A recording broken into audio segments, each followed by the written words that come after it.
It's a very intellectual discussion happening here, but my friend served in Afghanistan and Iraq. Yep. And I haven't heard anything yet that really lays out the fact that there's 85 million people there.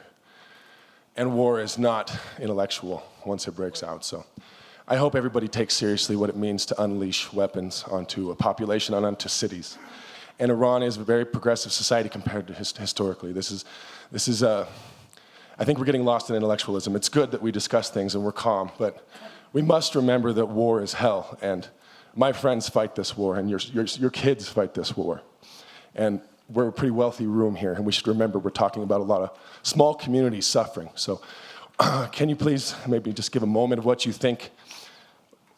We know what will happen and what have we seen in Iraq. Can you give me a moment and just reflect on what will happen if we unleash this kind of thing on a place like Iran, a place with advanced weaponry, a war we have never fought?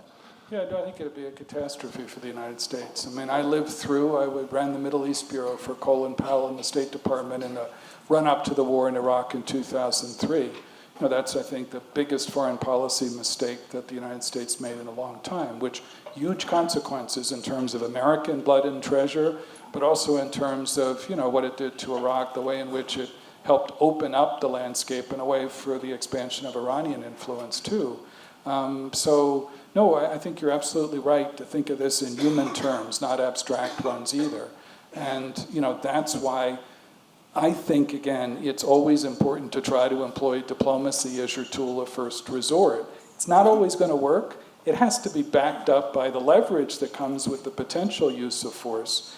But it's the overuse, the premature use, I think, of American military power, of which I'm very proud, that gets us into a lot of trouble in the world. And so I hope we've learned some of the lessons of our experience in the post-9/11 period.